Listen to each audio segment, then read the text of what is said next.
Conjugare, Centro Português de Apoio à Pesquisa Científica e à Cultura. Acreditamos que as ciências e as artes mudam o mundo. O conhecimento transforma, e isso nos motiva. Jornada Internacional de Iniciação Científica e Extensão Universitária GICEL 2025, realização dias 25, 26 e 27 de novembro.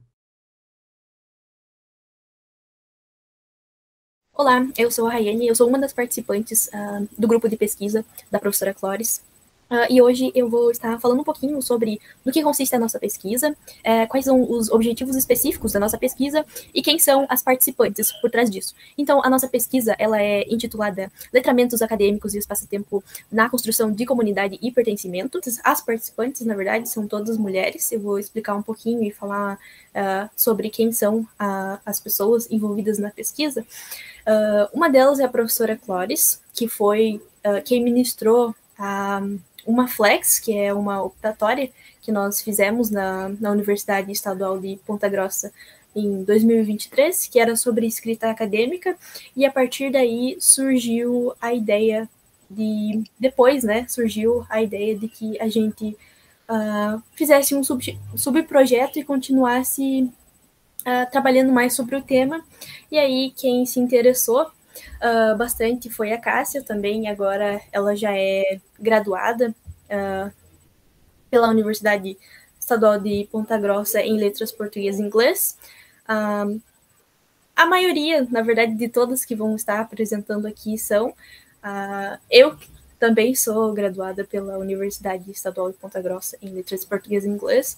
A Renata está no último ano de Letras e a Carolina também, que são as duas outras graduandas que estão participando junto conosco nessa pesquisa. E aí eu vou falar um pouquinho sobre quem somos nós e um pouquinho sobre o nosso grupo mesmo, né? Então, o nosso grupo ele é composto por mulheres acadêmicas, somos todas mulheres, estudantes e graduadas de diferentes áreas da Universidade Estadual de Ponta Grossa, que é localizada aqui no Brasil. Então, é um grupo formado por diferentes trajetórias, histórias e momentos de vida acadêmica e pessoal, né? Como eu comentei, que são formadas, graduadas, professoras e etc. E é uma pesquisa que ainda está em andamento. Nós começamos neste ano de 2025 e nós enxergamos a língua como uma marca de quem somos, um lugar onde identidade, reflexão e escrita se encontram. O que nos une é o interesse em refletir sobre a linguagem, a identidade, o senso de pertencimento e o lugar que nós ocupamos no campo acadêmico. Então, nós fazemos essa reflexão. Vou falar um pouquinho sobre os objetivos específicos. Um deles é investigar o que configuraria, na perspectiva das pessoas colaboradoras, que somos nós, a comunidade acadêmica e o que significa e implica pertencer ou não a essa comunidade. Então, onde estaria esse senso de pertencimento na academia, se ele é possível? E o segundo seria de refletir sobre as relações entre linguagem, raça, gênero, sexualidade, classe, neuronormatividade, divergência, afetos, espiritualidades, relações que são construídas em e por relações de poder, nos processos de pertencimento ou não à comunidade acadêmica. Então, são bastante nichos diferentes que nós tentamos abordar, identificar e analisar as práticas letradas percebidas como viabilizadoras ou inviabilizadoras de pertencimento a essa comunidade, dialogar com perspectivas teóricas que refletem sobre letramentos acadêmicos, comunidade, pertencimento e sociologia e história do conhecimento, a fim de produzir compreensões sobre a comunidade acadêmica e seu pertencimento também. Então, esses seriam alguns dos nossos objetivos que temos com essa pesquisa, né? Onde nós planejamos chegar. Oi, tudo bem? Eu sou a Cássia, eu faço parte do grupo de estudos da professora Clores e eu vim trazer alguns pontos que eu acho muito interessante, que a maioria de nós fez aula com a professora Clores, porque quando a gente entrava no curso, todo mundo falava, você tem que fazer pelo menos uma matéria, e quando a gente faz, a gente entende por quê e a gente espalha a palavra, né? E aqui eu trouxe, né, os aprendizados de construção em comunidade. Eu trouxe 3 pontos que a gente ainda exercita nos nossos grupos de estudo, né? Eu vou começar aqui com leituras diversas, né? Porque foi como a gente abriu com a matéria, que nas primeiras aulas já a gente ouvia a professora falar assim, vocês têm que se expor nos textos, vocês têm que marcar a sua identidade. Porque até então, digo, até a gente entrar na matéria dela, né? E ter alguma aula com ela. A gente sempre ouve, porque o texto acadêmico, o texto para ser bom na academia, ele tem que ser imparcial, ele tem que ser neutro, ele não pode ter as suas opiniões, né? E é mentira. A gente aprende isso com a professora e, claro, a gente ouve isso na universidade, mas a gente não discute, assim, não faz uma discussão que a gente acaba levando pro resto da nossa vida. Não é nem brincadeira quando a gente fala que mudou a nossa vida, porque muda totalmente a nossa visão de como a gente lê um texto. E no Leitura Diversas, eu lembro que a gente começou as aulas com um vídeo de mulheres negras ressignificando a palavra negro. E como a gente, né, isso é uma forma de marcar identidade, é uma forma de marcar, mudar um sistema, né, digamos assim. E é o que a gente faz quando a gente trabalha com a nossa escrita e a gente se expõe nos nossos textos, porque existe um sistema acadêmico que diz que a gente não pode escrever expondo a nossa identidade, o que é mentira, porque existem excelentes textos onde a pessoa expõe a identidade dela. E nessas leituras diversas, a gente também começou lendo os textos de outros escritores, né, que falavam bastante sobre identidade e de si mesmo, ou identidade de outras pessoas, e como a sociedade no geral tenta apagar a identidade, né.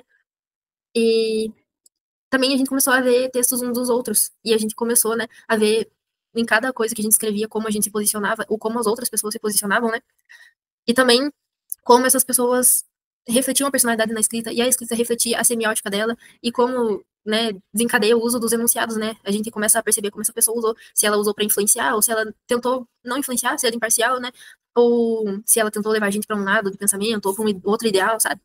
E também a gente digo porque a gente teve nessa matéria, mas a gente também faz no nosso grupo de estudo, né? Escuta e fala ativa. Práticas que a gente aprende em discussão, né? Onde a gente senta, ou a gente faz em um grupo inteiro, atualmente, né, o grupo inteiro, quando estamos todos disponíveis, né? Mas nas aulas ou era o grupo inteiro, era cerca de 15, 20 alunos, ou duplas ou trios que a gente fazia também, a gente se reunia, às vezes ia até lá no pátio, sentar e discutir, ler o texto um do outro, né? Porque a sala de aula não precisa ser só dentro daquele espacinho ali, né? Que a gente estava sempre acostumado. E a gente compartilhava os nossos trabalhos, não necessariamente era um trabalho que a gente ia realmente levar adiante, às vezes era um projeto que a gente fazia para treinar, né? Para praticar a nossa leitura e a nossa escrita. E nesse momento a gente começava a olhar para o texto dos outros e falar assim, olha, você está se expondo muito nessa parte onde era para ser mais uma questão, uma exposição histórica, uma exposição de fonte, né? Ou falar assim, olha, você está se expondo muito pouco, você escreveu a sua opinião como se ela fosse um fato histórico, né? E a gente trocava isso, né? A gente falava, olha, eu não senti que aqui você escreveu do jeito que você realmente gosta de escrever. A gente recebe e também dá essas críticas construtivas. A gente sempre fazia isso, né? E também ideias de fora, né? Que tá tudo interligado, esses três, né? As ideias de fora, polarizações de visões, diferentes vidas e pontos de vista. Quando a gente começava as discussões, raras vezes, mas não é algo impossível de acontecer, a gente vê isso sempre acontecendo em aulas, né? Acontecia de duas visões totalmente diferentes se encontrarem. Aí começava aquela discussão conflituosa, né? De provar um ponto de vista. Uma pessoa tem uma visão liberal e a outra pessoa tem uma visão mais conservadora, e elas expõem essa visão de uma forma a dizer assim, olha, a vida é assim, né? Mas a gente acabava aprendendo que não é realmente assim, cada um tem a sua vida, e como essas diferentes vidas, né? Como a forma da gente se expressar, a forma da gente se escrever, eventualmente, vai espelhar bastante o nosso pano de fundo, né? Seja o nosso círculo familiar, nosso círculo social de amigos, a nossa religião, ou falta, a ausência dela, né? E também, às vezes, étnica, né? Questões étnicas também influenciam. E então a gente sentava e discutia, e foi uma coisa que me pesou bastante, que eu fui perceber isso quase um ano depois, que a professora, quando começava essas discussões, né, soltando faísca, ela nunca mediava no sentido de falar assim, olha, gente, vamos parar de discutir, vamos deixar isso pra outra hora, ou vamos deixar isso pra lá. Ela nunca falava isso, ela deixava. E depois que eu percebi que era muito pelo fato dela falar assim, gente, a sala de aula é do aluno, porque sem o aluno não existe sala de aula, não existe professor, e não existe produção acadêmica.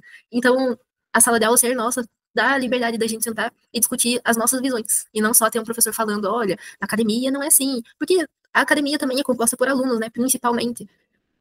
Então, a gente sempre se dava bem no final. E é muito melhor aprender, às vezes uma discussão dói, mas é muito melhor aprender assim do que não aprender nada, né? É sempre bom a gente aprender alguma coisa, porque por mais que seja uma vida totalmente diferente, a gente vai levar alguma coisa dela, né? Algum ensinamento. E foi a primeira vez, assim, que eu vi uma liberdade tão grande dentro de uma sala de aula como forma de educação. Não que não tivesse isso em outras aulas, mas como a gente batia muito nessa tecla de o texto é seu, a sala de aula é sua, a comunidade acadêmica é nossa, né? Você começa a olhar muito para esse lado, né? E que realmente é a gente mesmo que faz a nossa educação, bem dizer, né? Não literalmente, né?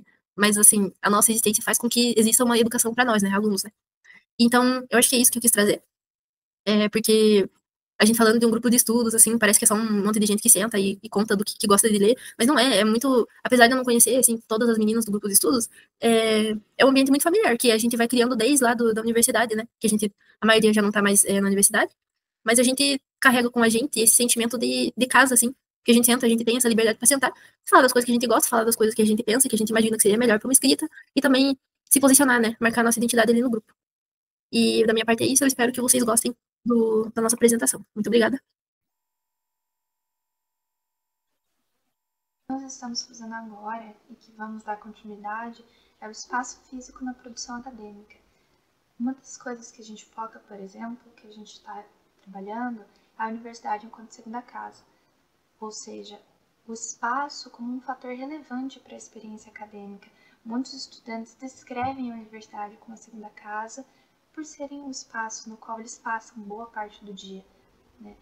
E, atrelado a isso, está o processo de estudos, ou seja, além disso, a gente investiga os momentos de contato entre acadêmicos e a produtividade dos estudos coletivos.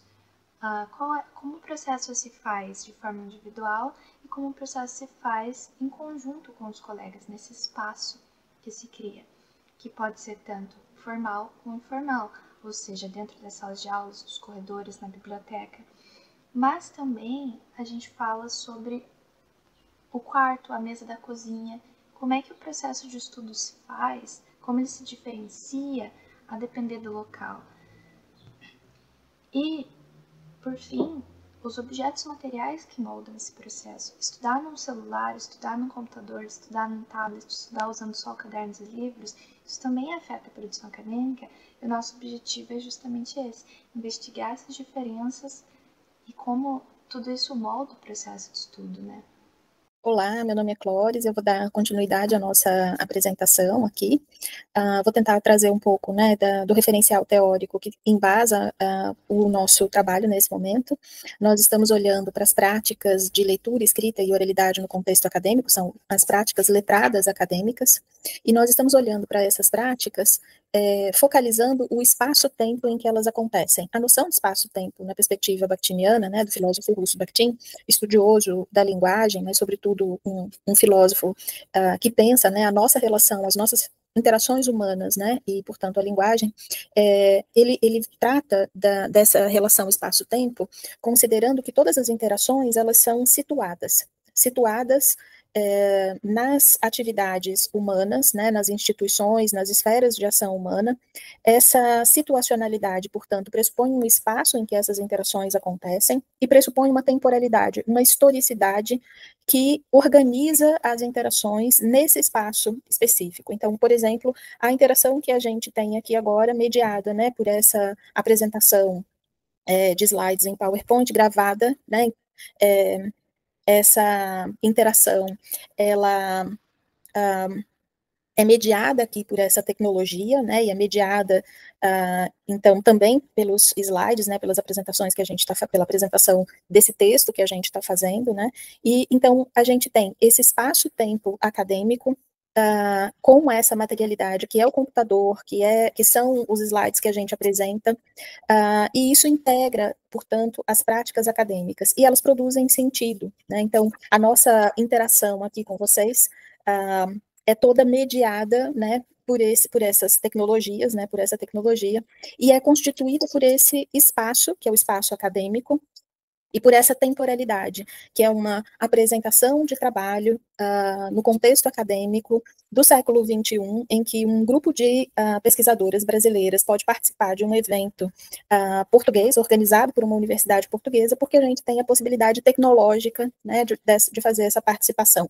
É esse espaço-tempo, então, em relação a isso que nós estamos tentando pensar, né, como é que essas questões fazem parte da nossa construção de conhecimento e em que medida, né, elas alteram, inclusive, os nossos modos de produzir conhecimento e de partilhar conhecimento. E tudo isso também mediado pelas questões afetivas, né? Por exemplo, o nosso grupo de trabalho, ele começou a se reunir, os nossos encontros, né, têm sido todos eles online, todos eles remotos, né? Eu não estou no Brasil no momento, sou uma das pesquisadoras e não estou no Brasil. Nem todas as pesquisadoras podem se encontrar ao mesmo tempo, na mesma cidade, no mesmo local. Então, o nosso grupo se encontra remotamente. Essa mediação, então, né, da tecnologia possibilita que a gente faça o nosso trabalho, possibilita que a gente tenha as nossas interações no grupo, né, a organização, por exemplo, dos nossos trabalhos também passa muito pelo uso do WhatsApp, né, e passa, por exemplo, pelo fato de a gente interagir à distância, né, mas tentar manter as relações ainda que à distância, né, tentar manter o trabalho ainda que remotamente. Então, essa é nessa perspectiva, né, bakhtiniana que a gente tem trabalhado, pensado, então, nos letramentos acadêmicos. Realização, Conjugare, Centro Português de Apoio à Pesquisa Científica e à Cultura. Apoio, Editora Cravo. Inscreva-se no canal, comente, curta e compartilhe. Obrigado por assistir.